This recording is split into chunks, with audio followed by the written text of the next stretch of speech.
Well, the debate certainly introduced a new format for presidential debates, but did it introduce a younger audience? Well, MTV commissioned a global study of youth and technology. The study found that the average Chinese youth has 37 online friends. It also found that technology helps young people have more and closer relationships. Surprisingly, it said that youth uses technology to enhance social networks, not to actually replace them. And maybe not surprisingly, that TV is still part of their lives. Andrew Davidson of MTV commissioned the study. He joins us now. Thanks for joining us. It's so different now, isn't it? Because before, young people watched certain programmes, read certain magazines, and they were forced to take what was there, whereas now they can go out and choose what they want. So are they getting involved in politics? Do they care about politics anymore, do you think? I think the interesting thing that we found in the study was that young people are actually interested in all the same stuff that they've been interested in for the last 50 years since teenagers have existed.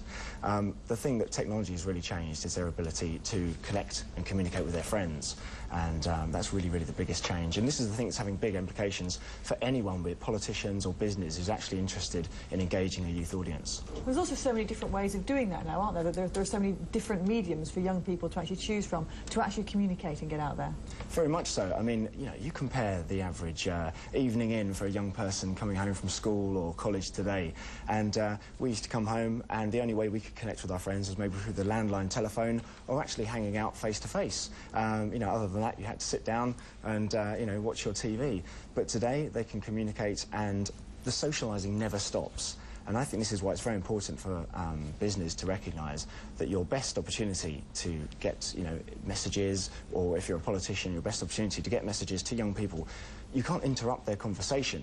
You need to make sure you're a part of that conversation and a part of that communication that they're having with one another. And do they appreciate the fact that a debate like this, where they're actually having a chance to give their say directly to the politicians, do they value that? Do they appreciate that? Do you think that's a big step that this debate has sort of made, as it were? I mean, it certainly levels the playing field. And I think, I mean, this is one thing we find from young people globally now, this worship of a higher authority, whether it's a brand or a politician, doesn't really happen anymore. And they feel, it's not, they feel as important, and they feel what they have to say is just as important. And they have the tools to express themselves in this kind of way now. So the picture that we're really getting is of people actually chasing young people to actually find out where they are, what they're interested in, as opposed to the other way around. It really shows that young people are the ones that are sort of motivating towards the future.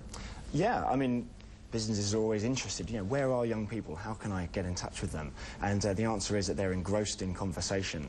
And really, you know, you need to make sure that, well, I think this is the big difference as well. How do you butt into that conversation, then? Well, I think the difference is that today you're not talking to an individual. If you're anyone trying to communicate with a young person, you're talking to a large group of people, and you need to make sure that the information and the message you've got to pass through to them is worth forwarding on. I'll give you an example. We had a big competition on MTV where we had an opportunity to give away 5 cars. Traditional marketing logic is, wow, we can have 5 big winners. In fact, what we did was we gave all 5 cars to one person.